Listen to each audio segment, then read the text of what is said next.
അദാനി കേസുകൾ നമ്മൾ നിരവധിയായി ചർച്ച ചെയ്തതാണ്. ഇപ്പോൾ അദാനിക്കെതിരെ കൈക്കൂലി കുറ്റം ആരോപിക്കുകയും അദാനിക്ക് ശിക്ഷ വിധിക്കുകയും ചെയ്ത US ജഡ്ജി ബ്രിയോൺ പീസിന് പണി കിട്ടിയ അവസ്ഥയാണ് ഇപ്പോൾ. അദ്ദേഹം അറ്റോർണി പദവിയിൽ നിന്നും രാജിവെക്കുന്നതായി പ്രഖ്യാപിച്ചു എന്നാണ് പ്രമുഖ മാധ്യമങ്ങൾ ഇപ്പോൾ റിപ്പോർട്ട് ചെയ്യുന്നത്. US-ലെ ന്യൂയോർക്കിലെ ഈസ്റ്റേൺ ഡിസ്ട്രിക്റ്റിലെ ജഡ്ജിയായിരുന്നു ബ്രിയോൺ പീസ്.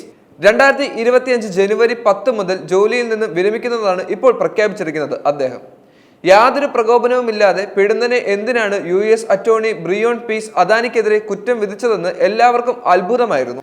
പിന്നീടാണ് അദാനിക്കെതിരെ കുറ്റവും ശിക്ഷയും വിധിച്ചതിന് പിന്നിൽ വലിയ അജണ്ടയുണ്ടെന്ന് അദ്ദേഹം അറിയുന്നതും തെളിയുന്നതും. അറ്റോർണി ബ്രിയോൺ പീസിന്റെ ജീവിത പങ്കാളി Jacqueline Jones Peace Equal Justice Initiative എന്ന സ്ഥാപനത്തിന്റെ സീനിയർ അറ്റോർണിയാണ്. ബ്രയാൻ സ്റ്റീവൻസൺ എന്ന വ്യക്തിയാണ് ഈക്വൽ ജസ്റ്റിസ് ഇനിഷ്യേറ്റീവിന്റെ സ്ഥാപിച്ചത്. ഇദ്ദേഹം ജോർജ് സൊറോവസിന്റെ ഓപ്പൺ സൊസൈറ്റി ഫൗണ്ടേഷന്റെ US പ്രോഗ്രാംസിൽ അംഗവുമാണ്. ഓപ്പൺ സൊസൈറ്റി ഫൗണ്ടേഷൻ ജോർജ് സൊറോസിന്റെ ഉടമസ്ഥതയിലുള്ള ഒരു NGO ആണ്.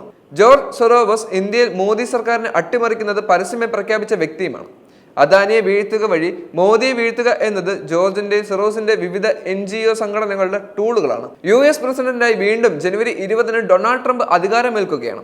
ജോർജ് സൊറോസിന് കൂടുതൽ അടുപ്പം ജോ ബൈഡന്റെ ഡെമോക്രാറ്റുകളോടാണ്. മാത്രമല്ല മോദിയുമായി അടുപ്പമുള്ളവരെയാണ് ഡൊണാൾഡ് ട്രംപ്.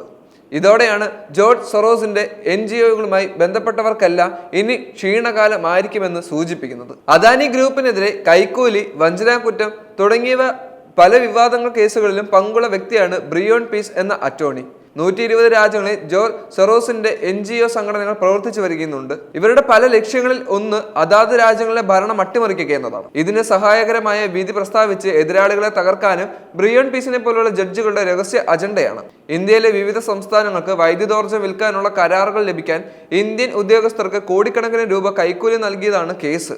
$2 ബില്യൺ മൂല്യമുള്ള സൗരോർജ്ജ വിതരണ കരാറുകൾ നേടുന്നതിന് ഇന്ത്യൻ ഉദ്യോഗസ്ഥർക്ക് $250 മില്യൺ കൈക്കൂലി നൽകിയെന്നാണ് കുറ്റം. ന്യൂയോർക്കിലെ eastern district US attorney Breon പീസിന്റെ office Gautam Adani, Sagar Adani, Adani green energy, Azure power എന്നിവർക്കെതിരെയാണ് ഇപ്പോൾ ക്രിമിനൽ കുറ്റകൃത്യങ്ങൾ ചുമത്തിയിരിക്കുന്നത്. അമേരിക്കൻ നിക്ഷേപകരെ കബളിപ്പിക്കുന്നതിനും ഉദ്യോഗസ്ഥർക്ക് കൈക്കൂലി നൽകിയതിനും US securities and exchange commission അദാനിക്കെതിരെ കുറ്റം ചുമത്തിയിട്ടുണ്ട്. റിന്യൂവബിൾ എനർജി കമ്പനികളായ അദാനി ഗ്രീൻ, അസൂർ പവർ എന്നിവയ്ക്ക് ഇന്ത്യൻ സർക്കാർ നൽകിയ കോടിക്കണക്കിന് ഡോളർ എനർജി പദ്ധതികൾ മുതലെടുക്കുന്നതിനായി കൈക്കൂലി നൽകിയതെന്നാണ് SECയുടെ ആരോപണം. ഇതിന്റെ പേരിൽ അഴിമതി, വഞ്ചന, ഗൂഢാലോചന എന്നീ കുറ്റങ്ങൾ ചുമത്തിയാണ് കേസ് ചാർജ് ചെയ്തിരിക്കുന്നത്.